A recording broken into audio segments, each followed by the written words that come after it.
What's up, everybody out there in YouTube land? This is Rod Steele with another Transformers review. Today we have a special review. Probably the greatest Transformer of them all. The one who started it all. Basically all the figures that you get now, you can basically thank this figure right here. He was the most popular. This is Optimus Prime. This is a G2 version. Has a little the newer updated G2 Autobot symbol back here, but it is the same as G1, exactly the same. He came with a different trailer, which was a black trailer and said Optimus Prime on it, and it came with a sound pack. But otherwise than that, he is the exact same as the G1 Optimus Prime. Now, Optimus Prime, as we should all know, was Orion Pax. And millions of years ago, in the Golden Age, before the Great War, was basically just a worker bot. Worked in an Energon warehouse and stored where they stored Energon. When Decepticons were first seen, and they thought they were all cool and powerful, you know, because they could fly, and they didn't know. Well, Megatron, of course, Megatron's always Megatron, decides he wants all the Energon, and he goes to this warehouse where Orion Pax is working. And he wants the Energon, and he's going to take it, and he takes it by force. Elita 1 gets, I believe, gets blasted shit. He blasts shit at Elita 1, and he blasts shit at Orion Pax. And also What? and also the other guy. Yeah, whatever the other guy was. I don't know who the fuck that was. But they take him to Alpha Trion, which then makes him the first Autobot warrior. He comes out, his name is Optimus Prime. And he's not only the first Autobot warrior, but the greatest Autobot warrior. So, like I said, this is millions of years before, you know, before the Great War. You know, this is, and he's battle tested. He is, you know, he's just, if you have a leader, this is the man you want for the job. Obviously, in the movie, he dies with the help of Rodimus Prime, Hot Rod at the time. He was he basically had Megatron down. He was going to blast shit out of him, and then of course Hot Rod comes in, interferes, and then Megatron delivers the fatal blow, which then Optimus Prime dies from. But anyway, enough from the backstory. I'm sure we all know the story. Probably all heard it a million times. But anyway, on to the figure. Now you can tell it's a front. What the hell is that called? Cab over truck. Flat nose. He's got the blue and red. He's got the silver stripes. He's got the nice chrome smokestacks. The nice chrome gas tanks on his side. He has rubber wheels. He's pretty heavy, you know, and this is years ago. And just to think about it, I mean, these vehicles really did look really well. We were talking earlier, and it seemed like they pretty much made the vehicle modes and then tried to put the robot around the vehicle mode, in which nowadays it seems like more they design the robot and then design the vehicle around it, which these, I mean, they're great figures. I mean, for back with what they were. I mean, you gotta think, when these were put out, I mean, they're not the greatest as of now, you know, today's toy standards. We know a lot of today's toys suck ass. But compared to what they do put out now, with like Transformers and the way they do transform, and you know, just the complexity of them. But back in this time, this was the GoBots were out, and basically Optimus Prime and Hasbro took a dump on the GoBots. The GoBots basically just died off because, well, as a kid, this is what you wanted. It was a better robot. It was bigger.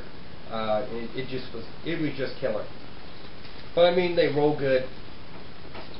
You know, it was nice back then. They still had the chrome, and we weren't worried about poking our eyeballs out with short smokestacks. So we actually had nice long smokestacks back then. Came with sticker sheets, obviously. You can see they're starting to come off on here. It's pretty good shape for his age. Anyway, on to the transformation, which is fairly simple. Legs just come down, feet pull out. Now in here is a good place where you could stick like the Diaclone guys inside. That's why they have seats and the cab opens. But it's a good place to store your fist or whatever, you know, store your fists and things inside there. You have to be gentle with these. I mean, like I said, it's not like something nowadays where, you know, you snap a piece off your Transformer now. Well, you know, you can take it back to the store if it's brand new. This sucker, you're not going to get again. That's why it's always heart-pounding when you transform them, because you're always afraid this might be the last transformation this guy might ever have.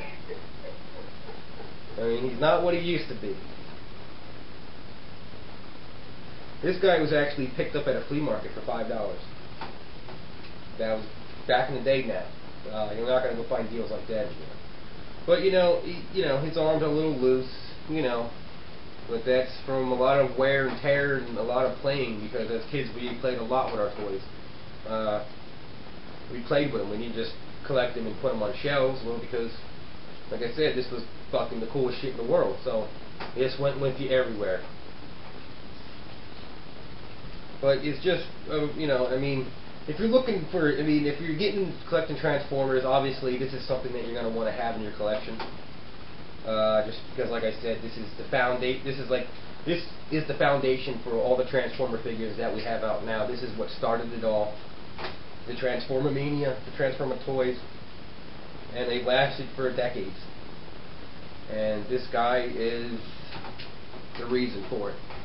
Like I said, there's really no posability to him at all. He's pretty much a brick, a chunk. And got the G1 Megatron in the back.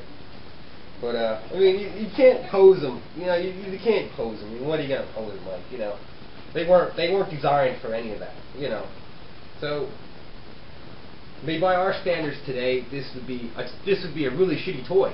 By our standards today, this would be like, what is that? It's a piece of shit. But maybe it's just because most of us love this, you know, Optimus Prime. To me, this figure still rocks ass. This is tried and true tested fucking toy, and it's lasted for ages, and it still kicks ass, which you can't ask for much after that. But you know, he is, like I said, his head don't even move. You know, they're just, you know, this was the greatest toy ever, though. I mean, you can remember countless hours of playing with this guy. And if you're a Transformer collector, and you should probably try to pick this up. I mean, obviously he's going to cost you a little bit of money.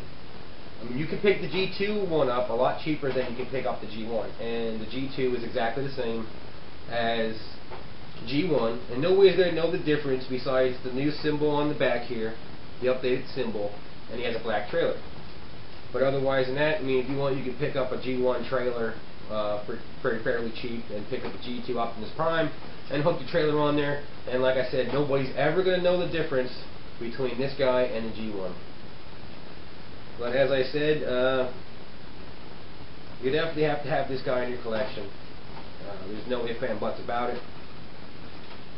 He's, like I said, he's fairly heavy, you know. In fact, then, I mean, it's not really metal. It's like a really hard plastic. But the cab is metal up here. The cab is metal, but his legs are like a hard plastic. But he does have metal on him, which is great, because, like I said, toys nowadays, you don't find metal pieces on your toys anymore. You know, it's all cheap plastic.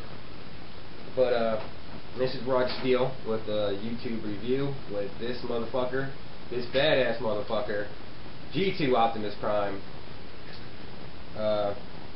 Adios, muchachos. Come on, drink it beer, drink it wine, let's have